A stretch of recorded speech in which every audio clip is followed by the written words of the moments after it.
आप देख रहे हैं न्यूज़ 24। मैं हूं आपके साथ शीतल राजपूत। यूपी में अगले साल विधानसभा चुनाव है। उससे पहले प्रधानमंत्री मोदी ने लखनऊ में चुनावी शंखनाद कर दिया। पीएम मोदी ने सूबे को करोड़ों की चुनावी सौगात तो दी, लेकिन विपक्षी दलों पर भी निशाना साधना नहीं भूले।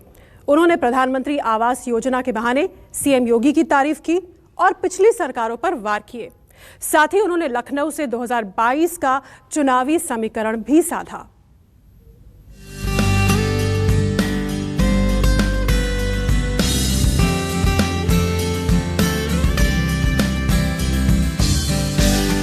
आज यूपी के शहरों के विकास से जुड़े 75 प्रोजेक्ट्स विकास के उसका भी शिलान्यास और लोकार्पण किया गया है।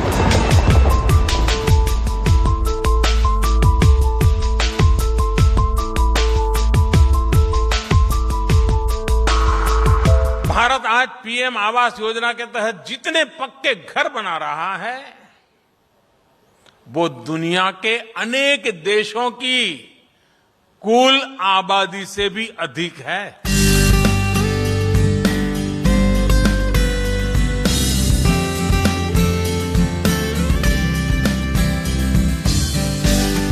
18,000 घरों की स्वीकृति और 18 घर भी न बने।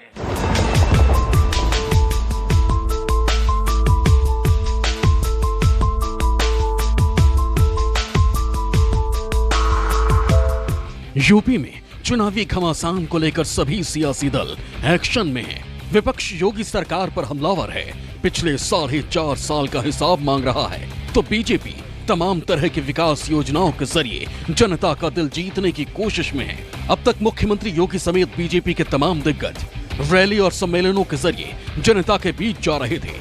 अब प्रधानमंत्री मोदी भी मैदान में उतर चुके हैं। जैसे जैसे वक्त बीतता जा रहा है वैसे वैसे यूपी पर चुनाव का रंग चढ़ता जा रहा है। एक तरफ लखीमपुर खीरी की घटना पर सियासत, दूसरी तरफ प्रधानमंत्री नरेंद्र मोदी खुद लखनऊ आए। उन्होंने योगी मोदी सरकार की विकास गाथा सुनाई और 4,000 करोड़ रुपए से ज्यादा की सौगात लखनऊ समेत पूरे सूबे को दी। यूपी में विधानसभा चुनाव के लिए अब कुछ महीने ही बाकी रह गए।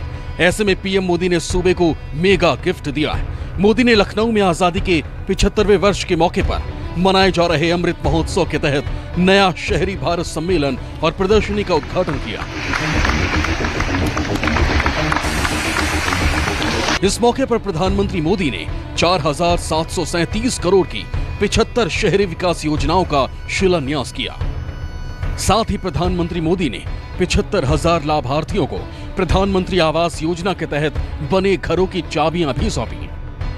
गरीबों के लिए घर बनवाओ, इसके लिए हमें पहले जो यहां सरकार में थे उनसे मिन्नतें करनी पड़ती थी।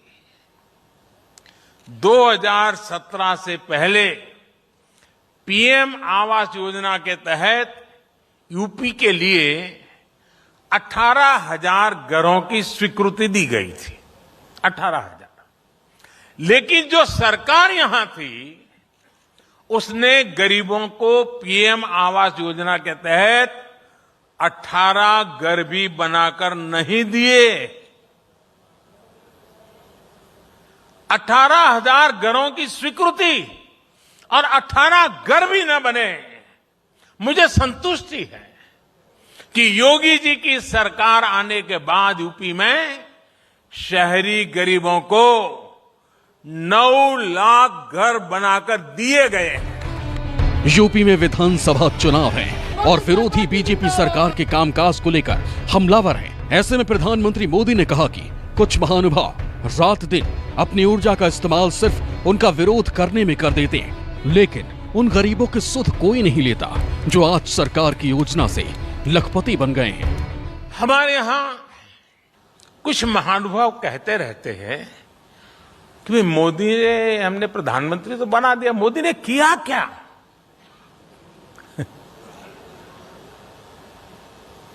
आज पहली बार मैं ऐसी बात बताना चाहता हूं जिसके बाद बड़े बड़े विरोधी जो दिन रात हमारा विरोध करने में ही अपनी ऊर्जा खपाते हैं, वो मेरा ये भाषण सुनने के बाद टूट पड़ने वाले हैं, मुझे पता है।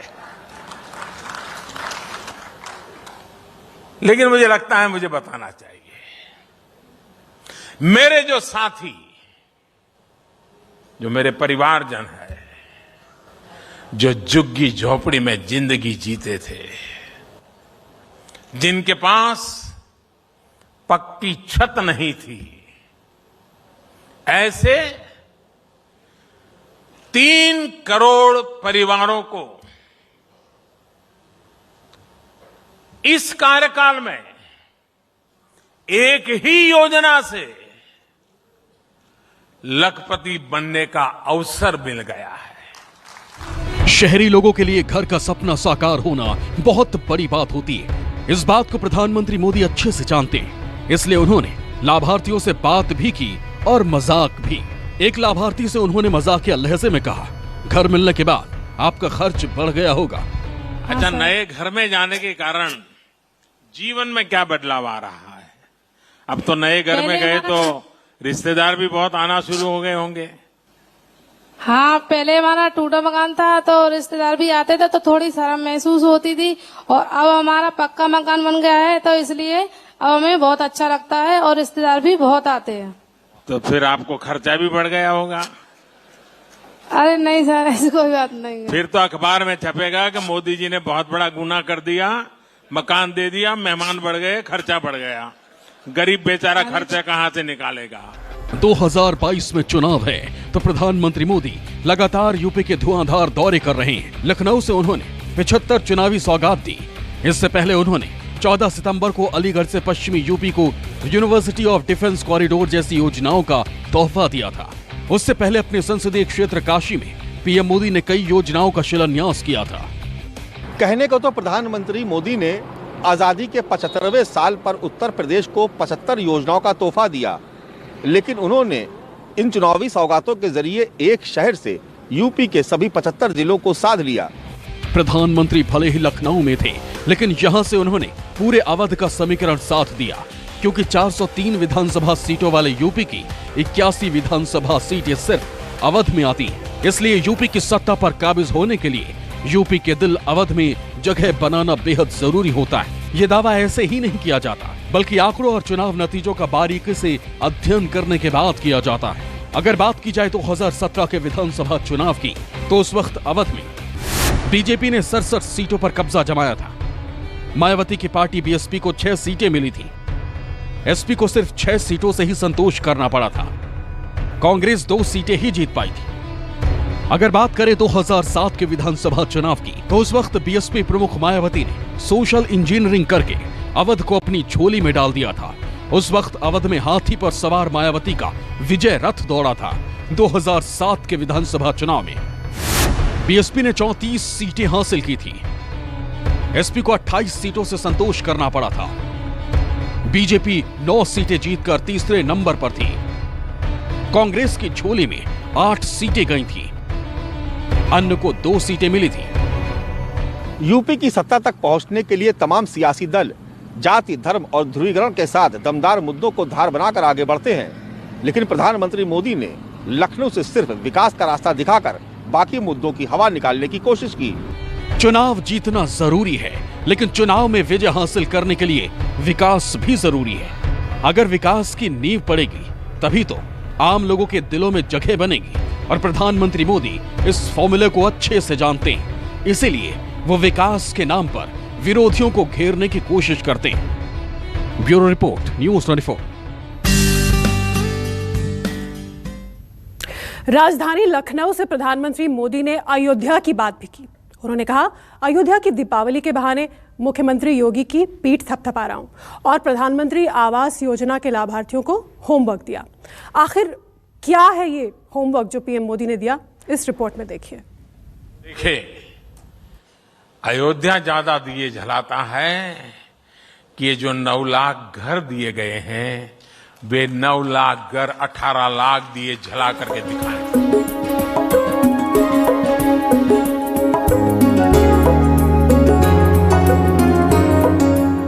एक तीर्थ नगरी, भगवान श्री राम की जन्मभूमि, या फिर उससे भी बढ़कर वो अध्याय है अयोध्या, जिसकी मिट्टी में ही सियासत की गूंज सुनाई देती है। यूपी में विधानसभा चुनाव हैं और इससे ठीक पहले एक बार फिर अयोध्या की गूंज सुनाई दे रही है। प्रधानमंत्री मोदी लखनऊ में रहे और राम की नगरी की बात ना हो, ऐसा हो ही नहीं सकता। इस बार भी ऐसा ही हुआ। तहजीब के शहर लखनऊ में प्रधानमंत्री नरेंद्र मोदी तशरीफ ले आए तो उन्होंने लखनवी अंदाज में पहले आप की बात कही। अवध का केंद्र है लखनऊ, गंगा जमुनी तहजीब का केंद्र है लखनऊ, लेकिन प्रधानमंत्री अवध के केंद्र में न आए और अयोध्या का जिक्र न करें, ऐसा कैसे हो सकता है? लखनऊ में चल रहे न्यू अर्बन इंडिया सम्मेलन में केंद्र और राज्य सरकार की तरफ से प्रदर्शनी लगाई गई है, जिसमें योगी सरकार की तरफ से सिर्फ अयोध्या पर एक पवेलियन लगाया गया है, जिसमें राम की नगरी में हो रहे विकास कामों पर फोकस किया गया है। इसमें दिखाया गया है कि मंदिर निर्माण के साथ ही कैसे अयोध्या का कायाकल्प होने वाला है। नई और पुरानी अयोध्या को दिखाया गया है। यहाँ पर प्रधानमंत्री मोदी ने अयोध्या के मास्टर प्लान को देखा। राम की नगरी का 3D मॉडल भी दिखाया गया। यूं तो प्रधानमंत्री मोदी लखनऊ में तमाम विकास योजनाओं की सौगात लेकर आए थे, लेकिन उन्होंने यहां के विकास और प्रधानमंत्री मोदी आवास योजनाओं के लाभार्थियों से अयोध्या को भी जोड़ दिया। अयोध्या में दीपोत्सव को लेकर उन्होंने मुख्यमंत्री योगी की पीठ थपथपाई, तो जिनको घर दिया उन्हें दिवाली का एक होमवर्क भी दे दिया। अयोध्या में कहते हैं 7.5 लाख दिए हैं, 7.5 लाख दिए का कार्यक्रम हो गया। मैं उत्तर प्रदेश को कहता हूं कि रोशनी के लिए स्पर्धा में मैदान में आए। देखे, अयोध्या ज्यादा दिए जलाता है कि ये जो 9 लाख घर दिए गए हैं, वे 9 लाख घर 18 लाख दिए जला करके दिखाएं। हो सकता है क्या? जिन परिवारों को ये 9 लाख परिवार, गरीब परिवारों को घर मिले पिछले 7 साल में, वे 2-2 दिया अपने घर के बाहर जलाएं। अयोध्या में 7.5 लाख दिए जलेंगे। मेरे गरीब परिवारों के घर में 18 लाख दिए जलेंगे। बीजेपी दूसरी बार सत्ता में आने के लिए जरूरी किसी भी मुद्दे को छोड़ना नहीं चाहती। विकास के साथ ही राम मंदिर के मुद्दे को भी बीजेपी जनता के बीच लेकर जाने की कोशिश करेगी। शायद यही वजह है कि खुद प्रधानमंत्री मोदी राम मंदिर के काम को मॉनिटर करते रहते हैं। 26 जून को भी उन्होंने राम की नगरी की वर्चुअल समीक्षा की थी। मुख्यमंत्री योगी सत्ता में आने के बाद करीब 27 बार अयोध्या में राम मंदिर का दर्शन कर चुके हैं। यूपी में चुनाव है तो अयोध्या की बात भी होगी और राम नाम की गूंज भी सुनाई देगी। आस्था की नगरी पर सियासत की वजह एकदम साफ है, क्योंकि राजनीति के तराजू पर जब भी जिसका पलड़ा कमजोर हुआ, उसने अयोध्या को राजनीति का हथियार चुनावी अखाड़े में उतार दिया। Bureau report, news 24।